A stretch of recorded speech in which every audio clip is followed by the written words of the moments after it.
Scroll 3 by Wdowski, 2025, Chapter 1. His horse would not move any further.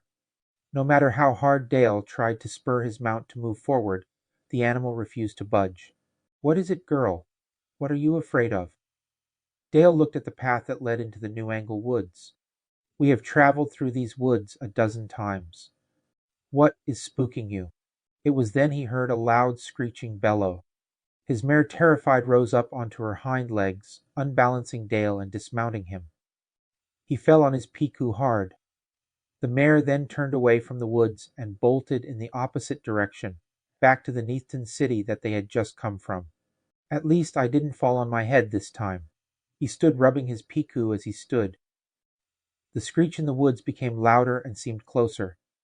He drew his saber from its scabbard, regretting that he hung his shield on the fleeing horse, instead of on his back, as Greendale had always instructed him to do. More screeches came from the forest. They were more than one and humanoid, not animals. Dale looked at the foliage on the trees. They were just beginning to change color. It's still early autumn. They shouldn't be waking for months. He began to back away from the darkening shadows of the trees. He tried to whistle his horse to return, but his mouth was too dry, and of course his canteen was also hanging on his mount. This is not my day. 1 week earlier, Dale was alone as he sat against the couple's old oak tree. The tree was covered with the initials of hundreds of different lovers. For over 2 centuries, the town myth was that if a couple carved their initials into the old oak, their love would grow as the tree did, steady and stronger each year. Dale had his initials on the tree with Christine and C, but their love did not last long. Christine left Dale for the town butcher. "Marrying a butcher, I'll never be without meat," was her reasoning. Christine and the butcher's initials were also on the tree. The butcher was kind enough to cross out Dale and Christine's initials before he carved C and M into the trunk. Dale wished he had carved his and Christine's initials higher up on the tree.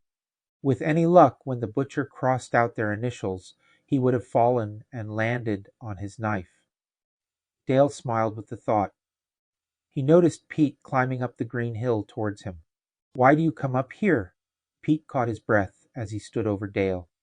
"She left you 3 years ago." Dale looked up at Pete. He put his hand over his eyes to block the sun behind Pete. "I like the view."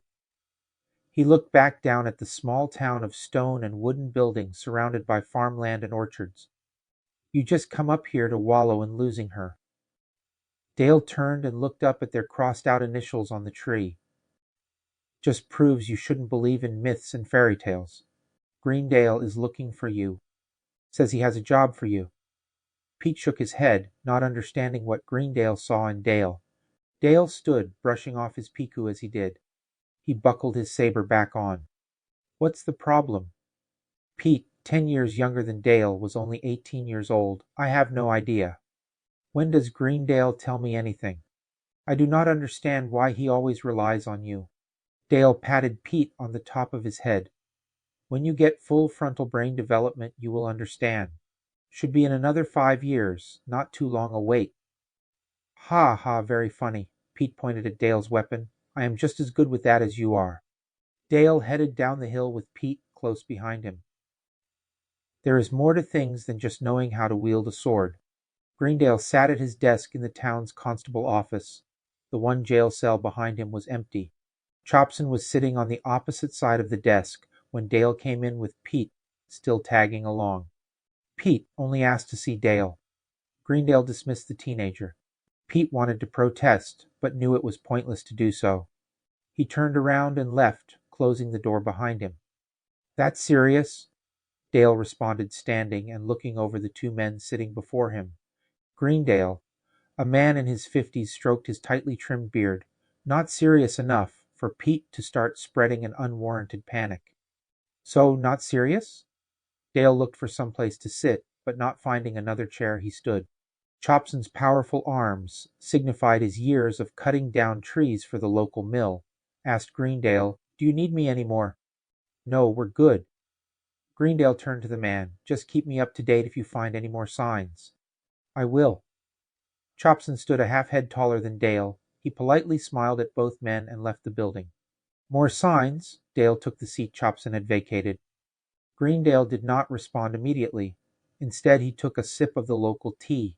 His narrow eyes peered at Dale over his cup. If Dale did not know Greendale better, he would think his frowned brow meant he had done something wrong. He found Zachary tracks in the north woods. Zachary tracks, is he sure? Dale knew that Zacharys were much more common in the ruins of the old cities. They don't venture out of those 1,000-year-old tombs. Chopson is not a novice. He knows those woods like the back of his hand, Greendale replied. You want some tea? I am good, thanks. The nearest ruins are at least 10 days away. They are looking for food. Have they finally picked their feeding grounds clean? Perhaps, Greendale responded calmly, or perhaps their numbers have grown so much that they are finally spreading out. Or perhaps something is pushing them out. Pushing them out? Dale was getting worried. What could push Zacharys out of their hunting grounds? As I said, perhaps, I have no idea. Greendale put his tin cup down on the table. All I do know is the last thing we need is a pack of Zacharys descending down on our livestock, or worse, them snatching up a child. His forehead frowned even more so. The Neethtons might know. I will need you to go to their city and see what they know. The Neethtons have nothing but contempt for humans. They won't even give us the time of day. True, but I think if you ask them nicely they may. Me, why me? I am no one to them. A mere human. Greendale gave a half-cocked smile. You have your ways, Dale. I think you can get them to talk to us. You have a natural disarming charm that gets people to trust you. People perhaps. Neethons are not people. Chapter 2. 2 days later. Dale on his mount finally reached the gates of Tregor, the closest Neethton city to his human settlement. 2 Neethton guards stood on duty at the open city gates. They wore dark green tunics over chainmail shirts. Both had sheathed short swords, held spears in their right hands and shields on their left arms. A white birch tree was painted on their shields and woven into the fabric of their leather-belted tunics. Standing at the height of his horse, they ordered him to halt. Speaking common, the very lightly shaded green-skinned guard on his right addressed him. Where do you think you are going, human? Dale smiled and reached into his saddlebag, pulling out a hand-written parchment scroll. It was written in Neethish. Dale had no idea what it said. Greendale had written it for him. The guard unrolled the scroll and surprisingly looked up at Dale. Uisteep Reploxel. Sorry, I have no idea what you are saying. I am just the courier. I didn't write it. The guards both looked at each other. Their large, green, oval-shaped eyes spoke in Neethish to each other. The first guard handed the scroll back to Dale. Take the main road to the center of the city. Go to the guard post in front of the palace. Slurp, one of the few words he knew in Neethish. The other guard warned him in a heavier accent. Stay main road, no detour. Dale gently spurred his mount forward, turned to the 2 guards, smiled and gave them a cocky salute. No detours. The sound of his trotting horse on the cobblestone street mingled with the sounds of a city filled with shoppers and merchants. Many of the Neethtons ignored him. A few of the younger females walking by, or passing in open carriages, smiled at him with their eyes. Eyes, he had to admit, were much more alluring than Christine's. They all wore fine silks that seemed to float upon them, not truly covering or embracing their shapely forms. Lean, elegant creatures were the Neethtons, especially their womenfolk. The few humans that still existed would often fondly refer to them as Elves, a term Neethtons, for some reason, took offense to. It was not long before the main road curved to the right and left encircling the granite and marble palace in the center of their city. 2 more guards stopped him again before the closed gates of the palace grounds. Far enough, human. Dale automatically handed the scroll to one of the guards. And no, I don't understand what it says. He answered before they questioned him in Neethish. The guard nodded at the other guard, who went and signaled for the guards behind the gate to open up. There are stables to the right of the main entrance. You can leave your mount there. Then up the main steps. Show them this to those guards. He handed the scroll back to him. Dale repeated his one word again, "Zlurp." The palace ground gates opened, and he again gently spurred his mare forward. He turned in his saddle to the guards, smiled, and gave them another quick salute. The district magistrate sat behind his maple wood office desk as he examined the scroll Dale presented him. Behind the Neethton official was their city banner, a birch tree with green leaves on a blue field. On both sides of the banner were glass medieval-style windows. Both were slightly cracked open to let in some fresh air. Even at this height he could smell the Neethton, baked goods of the markets down below. "Who is Greendale to you?" The official finally looked up at Dale. The armed guard that escorted Dale to the office stood at attention behind Dale. Dale was actually surprised they had not disarmed him. "They seem very confident I am not a threat," he thought. He answered the official, "He is my mentor. I studied under him." The official leaned back in his solid wood and cushioned armchair. "Yet he never taught you Neethish? I never even knew he knew your language. My lessons were survival skills, combat, and logic." "Logic? Impressive.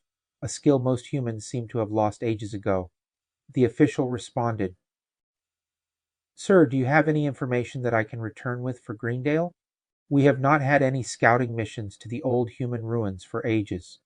No real need to. Did you see these Zachary prints yourself?" "I did not. I am just reporting to you the findings of our local woodsman." Dale started to feel this was a waste of a trip. It was then a Neethton in fine silks and wearing a gold leaf crown entered the office. The official behind the desk quickly rose and bowed. "Please, magistrate, as you were. I heard you have a human in audience." The young prince walked into the room. His personal guards remained outside the office. He stood in front of Dale and looked at him and smiled. Dale gave him a slight bow of the head. "So you're a human." "Yes, I am a human. Rare breed nowadays," the prince responded. "What brings you to our fair city?" The official handed the prince the scroll that Dale had brought. The prince read it. Interesting. His emerald eyes rose from the document and looked at Dale. His eyes had a sparkle to them that none of the others had. "You saw Zachary's this far from the ruins?" "Ah, no, sir, I didn't see them myself. I am just the messenger." The prince turned to the official, who was still standing. "See to this, magistrate." He then turned back to Dale. "Nice meeting you, human." "Dale, my name is Dale." "Okay, Dale, I shall remember." The prince left as suddenly as he had entered.